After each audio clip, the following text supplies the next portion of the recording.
Every spring for the past 8 years or so, my garden is gifted with the presence of these exuberant orange-red oriental poppies dancing to the wind like world-class ballerinas in their prime. These plants were nature's gift also for another reason. I never bought them.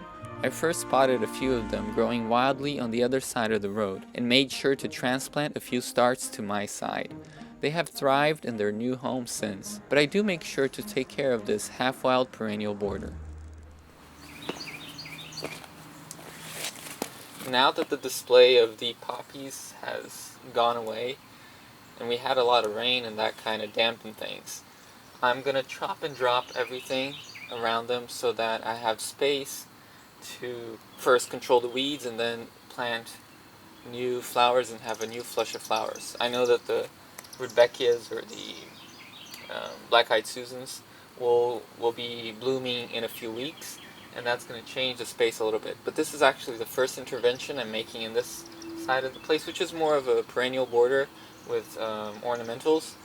And it goes to show that you don't have to spend too much time once you establish a perennial border. You just have to manage it here and there. Of course, it's looking a little wild now because I actually haven't touched it from the beginning of the year. So this is the first time I'm going to do an intervention on this year, and it's going to prepare the way for new flowers. I treat this spot as a semi-wild flower meadow. It goes through many changes as the growing season progresses. Several species of perennial flowering plants have naturalized in this bed. In early spring I have bulbs like tulips blooming as well as flag iris, which are then succeeded by the oriental poppies in mid-spring. I try to control them a bit by chopping and dropping their leaves right after petal drop. It's pretty dense, the growth here. I have a lot of weeds like this. I think it's called sticky willy. It just vines up through everything. And the actual poppy, oriental poppy leaves, I'm just going to chop them. And you don't have to be too careful with it because it's actually a very resilient plant and it will grow back next year. I have done this several times and I kind of need to control it a little bit. So things will change in the garden, and it's good to have different seasons of things happening.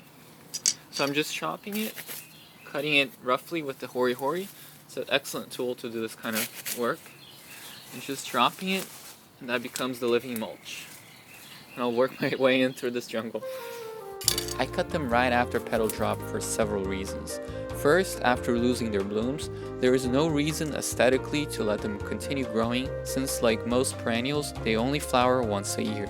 Second, by the time they have lost their blooms, the sticky willy and ground ivy and other invasive weeds will have taken a stranglehold in the bed, and if I don't interfere, the other blooming plants that follow will be suffocated.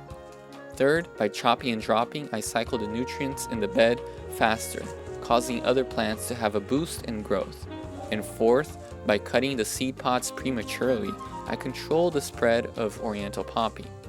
They multiply both by seeds and vegetatively through the roots, so if conditions are right, they will come back year after year, even if you don't allow them to set seed. If you are thinking of adding oriental poppies to your garden, you will most likely not find it as a potted plant in your big box garden center. They don't transplant well for the first season once big, and their flowers are very fragile, so they would not be economically viable to be sold while flowering, which is when most potted plants are sold. You can only find root cuttings for planting in the fall and seeds being sold, and usually through internet catalogs. We'll be right back after this commercial.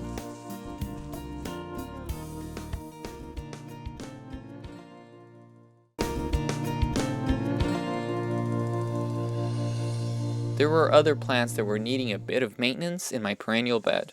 My hydrangea bush had seen better days. Before I continue, I have to do something with this hydrangea bush here. I see that these stalks here are dead.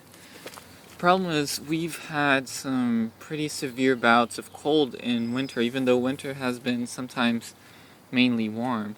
And that just kills off all the terminal buds.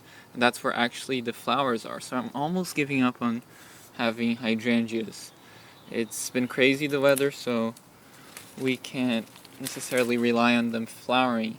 So I'll cut these out because they're dead, they're dry, and as you can see, they've already started to shoot from the base, which is the basal shoots. They'll usually survive through a harsh winter, but they don't flower, so it's kind of pointless. I'll cut it once more and see what happens next year.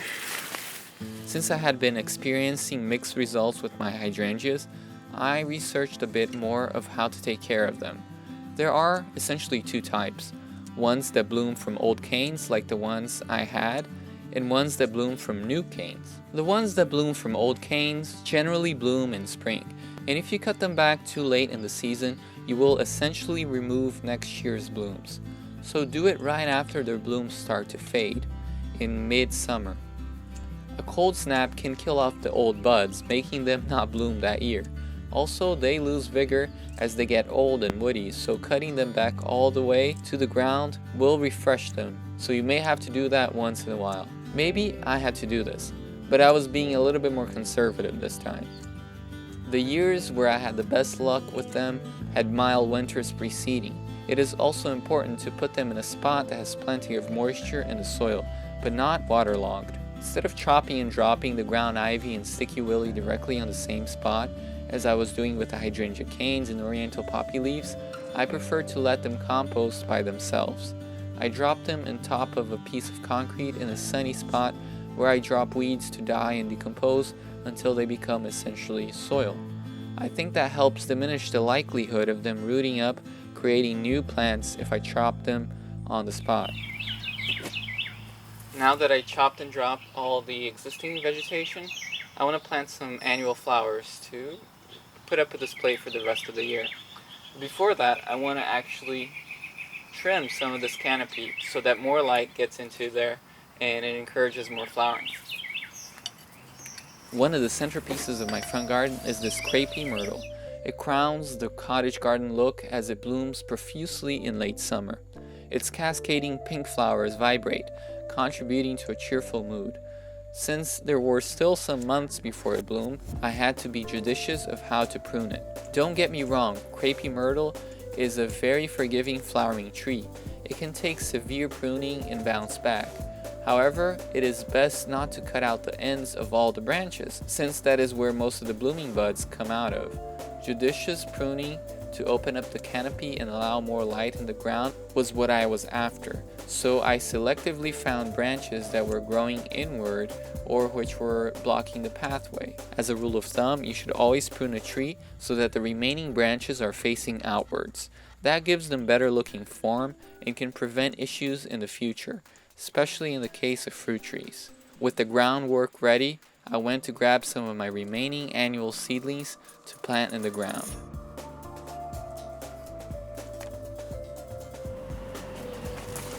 I'm gonna grab some zinnias I had reserved to actually plant in that space, and my hope is that they're gonna fill the space with blooms in the short period of time because they're annuals, and hopefully they will have enough sunlight there. In general, annual flowers are a great way to fill up garden space and provide continuous blooms through the growing season. But a garden that is comprised only of annuals can seem a bit too loose. Perennial shrubs and trees will provide the backbone or skeleton to underpin the design, allowing annuals to have a proper stage to showcase their beauty. Flowering perennials in general have the disadvantage of only flowering once, and sometimes leaving an ugly brown spot as they fade away. But they do make it up during flowering, because even though their flowering stage only lasts a few weeks each year, their blooms are generally more showy. Combining both types of plants is key to a harmonious design. Each will complement the other. The weak points of one will be counterpointed by the strengths of the other.